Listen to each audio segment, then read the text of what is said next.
Okay, I know you were asking about some of the best ways to record video on a PC. And there's just, I'm completely new to all that. So I'll kind of jump in and share, kind of like my limited knowledge of it. But there was three ways I could do it when I looked at it. Well, kind of two in a way. I could either do it through hardware or software. And, the hardware would be like a capture card that you would put in your PC or in a second PC. And then you would have to output your HDMI to, let's say, some kind of, like let's say the second PC, but then you're going to need a pass through out of the graphic card, and you're going to have a pass through HDMI to go back to your monitor, unless you had like some kind of HDMI splitter. And I'm not quite sure how that would work, given the fact you have the HDCP, I think it is. It's a kind of a DRM protocol that is done over a digital line, such as with HDMI cables. A long time ago, you used to have analog cables. They were literally video, Chroma, Luma, and then I think you had, I think that was it.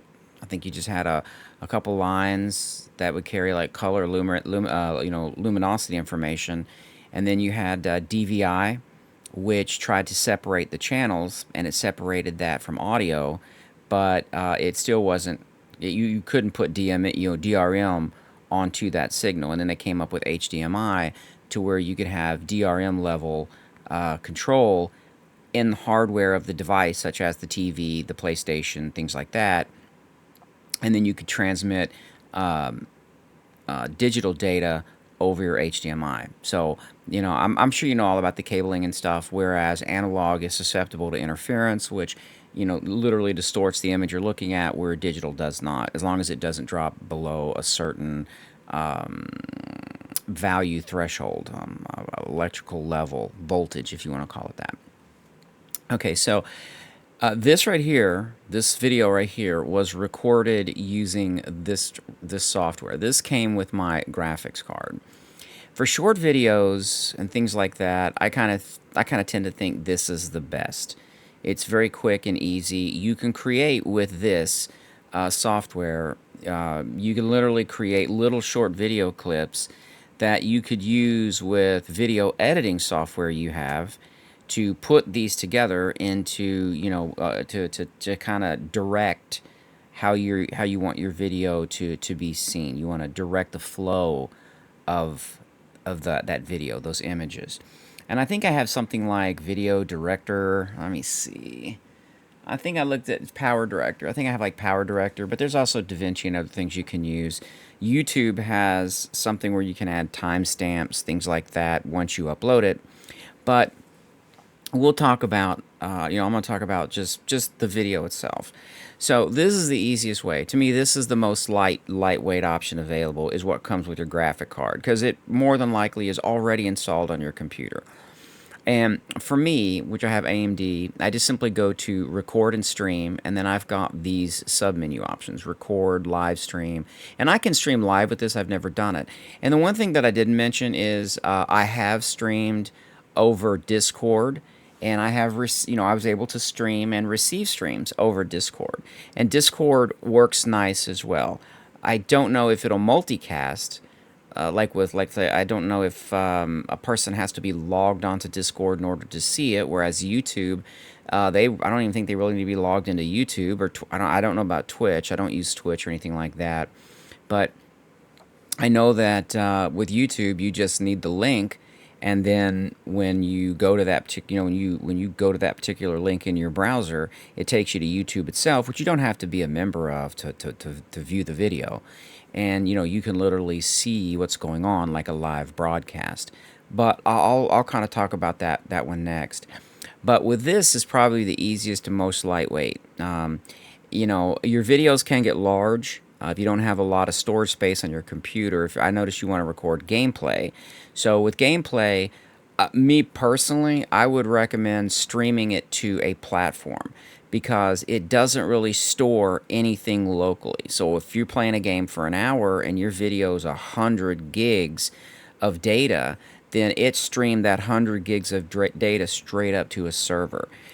So you don't have nothing locally, and then therefore it'll be readily available, or people could watch you as you play, and you can talk. You can literally talk.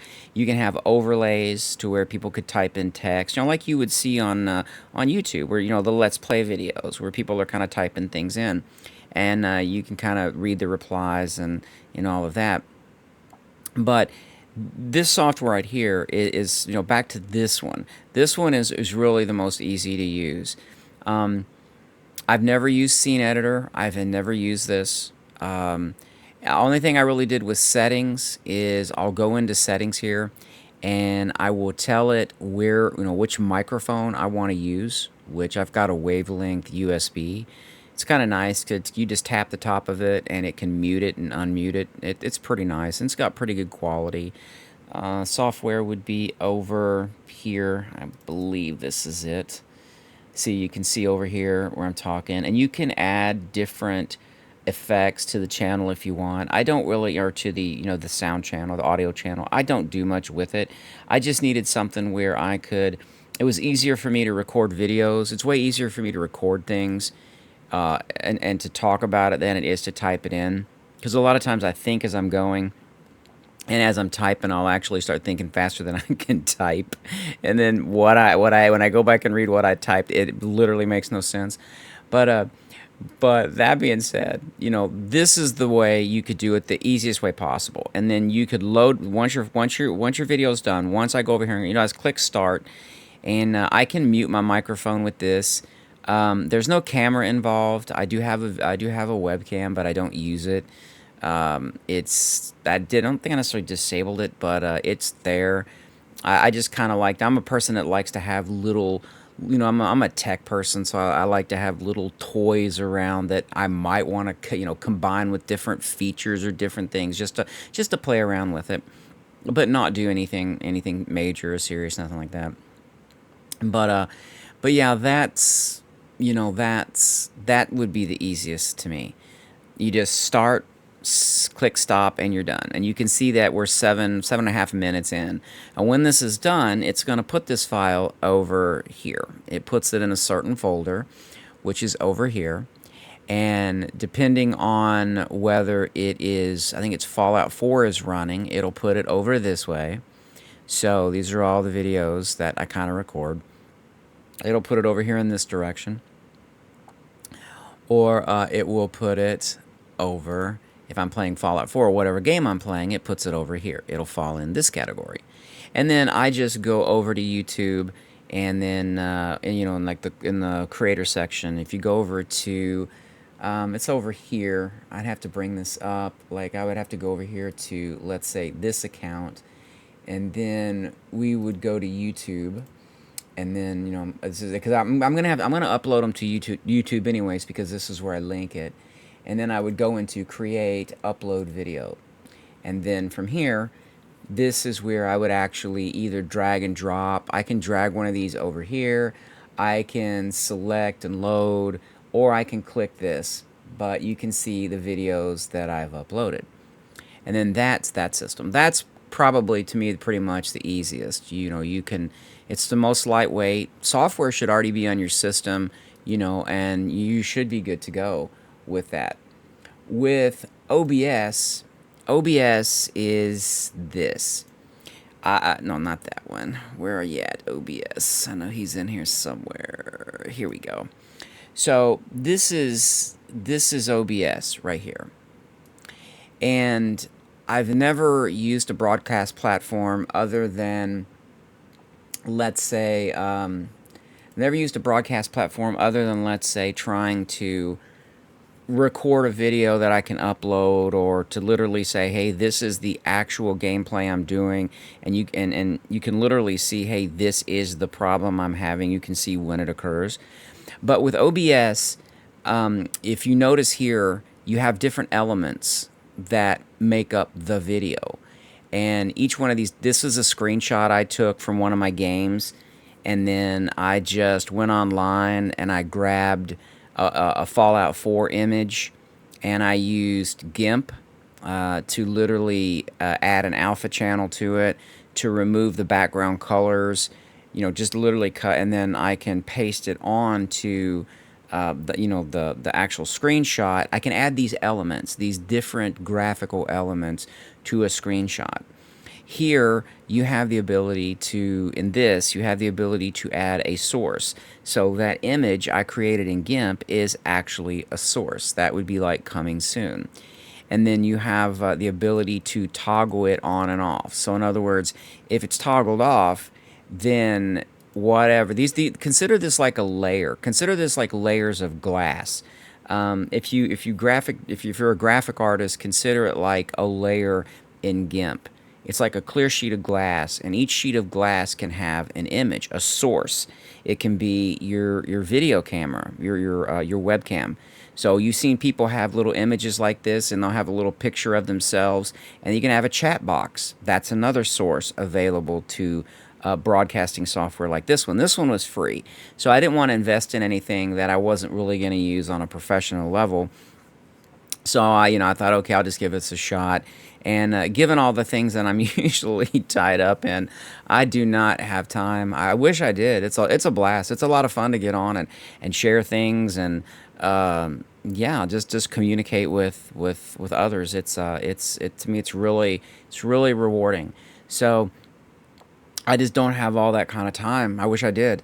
But here you can see that, I have a little icon that I created, which is supposed to represent me. It is pinched. I did pinch it off the net. They're little pictures I pinched, but I just kind of combine them. But that's like a video source. So it's an image, and it's a source image. And I believe it's here, my avatar. So I can turn this on and off. And when it's turned off, you won't see it in the video feed. So if I was to click Start Streaming, what's going to happen is it's going to go over here to YouTube. And then in YouTube, I would have to go over here and create, and I would have to click Go Live. Because what's happening is the OBS software is now because I connected it to my YouTube account. So very, very large videos, like very large videos. If you look over here in live videos that I actually did, if you look over this way, some of these are an hour long. And these are how people do Let's Play videos. So this is me actually doing a Let's Play, showing out how bad of an FPS person I am. But it's much easier to upload directly to a server than it would be to have 100, 200 gig files sitting locally and then try to upload that. That's going to take a while, and that's going to kill your bandwidth.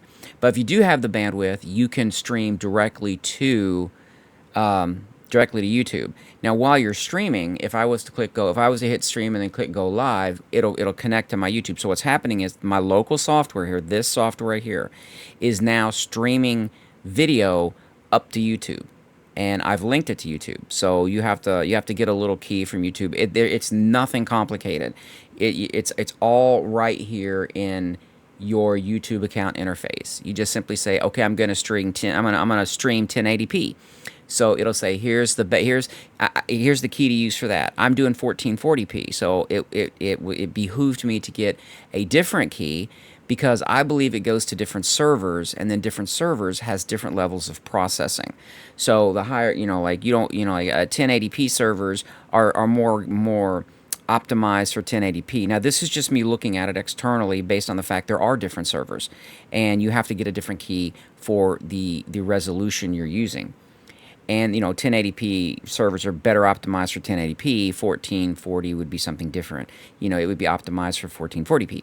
And I noticed a definite quality difference once I switched over keys. It's super, super easy to do. There's a lot of videos. I just grabbed a couple videos, quick videos. They're like 3 to 5 minutes long. It talks about how to do it. I did it, and it worked really right off the bat. And then I sat down thinking, okay, I need a splash screen, an opening screen. So, now when I go to stream, if I click stream, this is what everybody's going to see. They're not going to hear me talking unless I actually start turning on these. And you can have sound sources. So you can have different sound sources. So if you have a mixer going into different types of input in the back of the computer, you can have different sound sources there. I believe there's a line in coming in, and there's a microphone. My microphone is USB. So the microphone input on the back of the computer is available. But you can also have something called a Stream Deck. I've got my Stream Deck turned on, or turned off actually. I've never really used it. I just kind of seen it one day. I thought, oh, that looks cool. I think I'm gonna grab it. But you can have different buttons that do different things on your Stream Deck for streaming if you want to kind of make it into a platform you want to use. I know it, but it's easier than what it looks. It really is. Basically, you kind of set up what they call a scene. I think it's kind of like this is what I'm calling this whole group of inputs and outputs. I'm going to call it this. And then these are the sources of my video, and it lets you resize them. Notice how when I scroll over them, it'll show you which one it's referring to. Like, and see how small it is? You can actually edit these. You can go in and make these bigger, smaller. This is actually, I believe this is YouTube Chat. I actually got it to work once. I didn't get it to work a second time. It can be kind of tricky, but there's other ways to get it to work with this software, which is easier. And other software may do much better. I just grabbed this one. What I did, I just went on Google and said, okay, what's some free broadcaster software? This one was recommended, one of the recommended ones. So I grabbed it and thought, all right, let's give it a shot, because I can always uninstall it. And that was pretty much it. So for lightweight stuff, I would use this. For small videos, lightweight videos, I would use this, which is exactly what I'm using now. So when I'm done, I'm going to have to click stop. And then, of course, if I click stop, the whole video is going to end. My audio, you're not going to hear any of it. You're just going to see me click this, and then that's the end of the video. And then upload the video, which I will do, and then link it in the forums. So I'll upload it to YouTube using what I was showing you over here. You would go over to your videos tab, and then you would click upload video, which is what I'm going to do, and it'll be one of these over here. It's probably going to be over here in the unknown section, because this is where AMD puts it. These are the folders AMD puts it in. And then I'll upload it, and then I will get the shared link, so I can go over to here, and you can put different comments in it. You can edit it and do different things. Over here, I can get the shared link. See, get shared link. So if I click that and then go over to the forums, and then I can do the add link over in the forums. So if I'm over in, let's say over here, let's just do I think I've got a Nexus here somewhere. Yeah, we'll do a what's new. I can go over here, let's say I'll just grab one of mine real quick. So, or anyone, doesn't matter. And then I can go over here. We'll go down to the bottom, and then I can go over here, and then I can click this insert link, and then that would be you just do a Control V to paste the link it copied to your clipboard, and then the text you want to show, like, this is my tour of Sanctuary, my current SS2 build for Egret Tours Marina, or something. You can do something like that. But like I say, if you go with the OBS solution, you can still do 1080p broadcasting. It depends on the bandwidth of your internet service, and then you can set it up so that people can chat. You can say, "Hey, I'm streaming. This.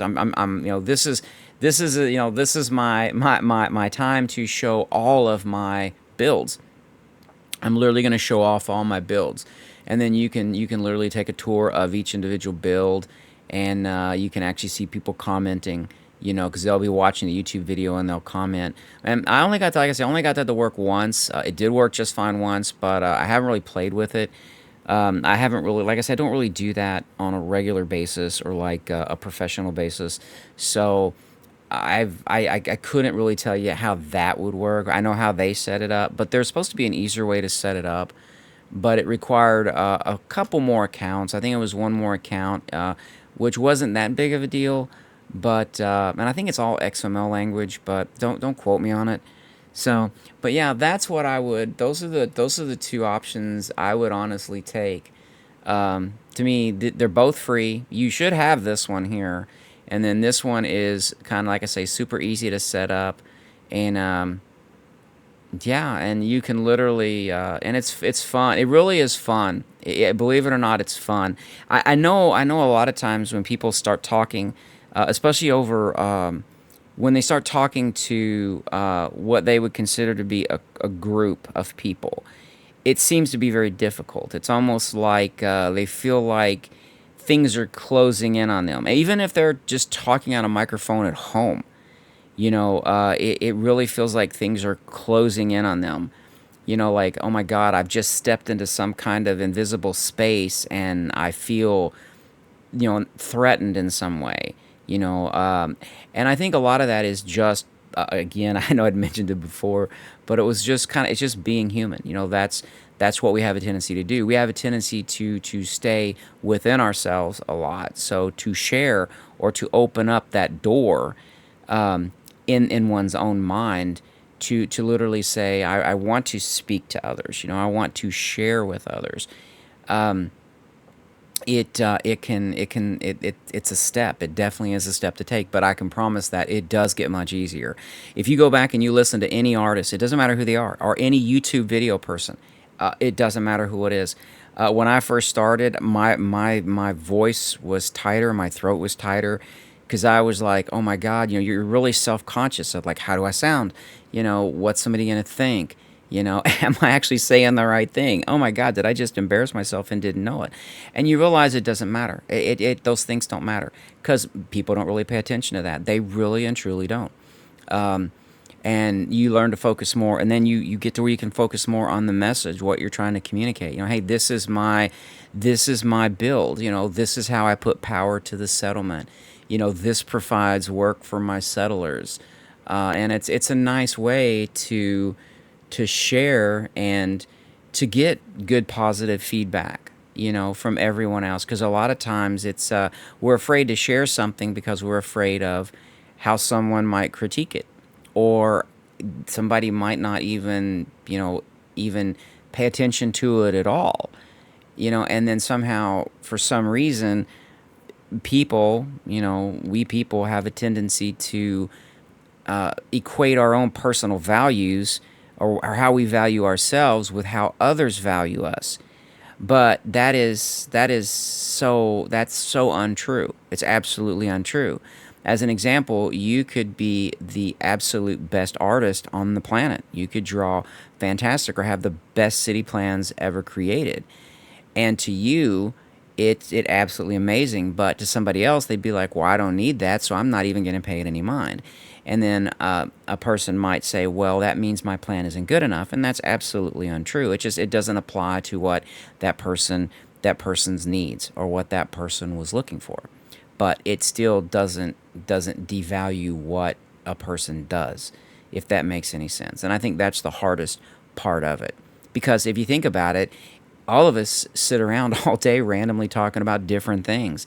I sometimes will sit down, and I'll just sit down and I don't drink coffee now. I'm trying to give that up. But I would sit over on the couch for literally hours and just stare into space and think, okay, how am I going to do this?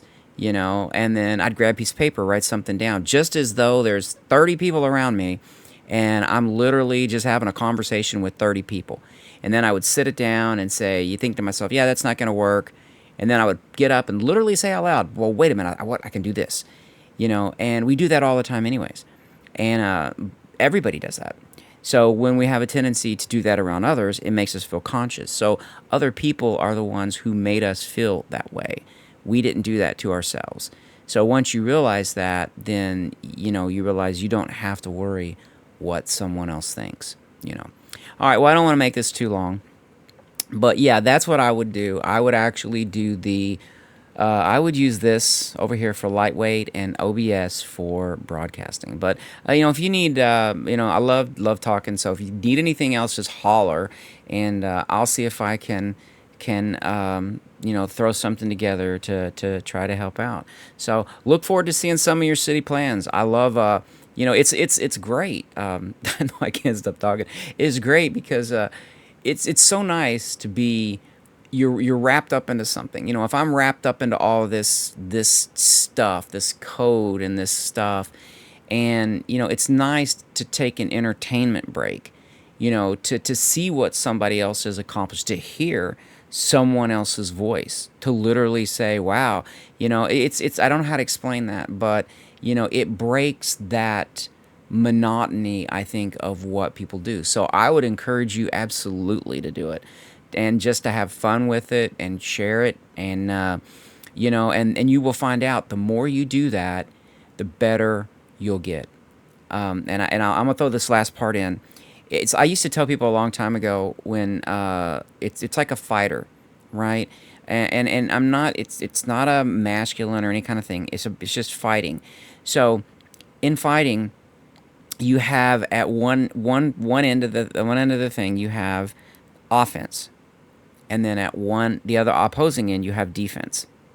If you are always on the offense, or if you're always on the defense, you're never going to be able to go to the offense. That's why you hear an offense, a good offense is a good defense, because you're keeping the other person busy enough that they can't really figure out a way to strike you. So it's that balance. And it's the same with everything. Everything is the same. No matter what words is put to it or how philosophy is applied, truth is truth. So the more you do something, the less you're worrying about doing it, and the more creative your mind becomes to express what you want to express. And then everything really just starts to shine through, and then it really blooms. Okay, so I hope that helps. Good luck with it. Look forward to seeing some of your stuff. And hopefully you made it to the end of this video. Well, if I listened to my voice, I probably would fall asleep. But all right, so good luck, and remember, just have fun.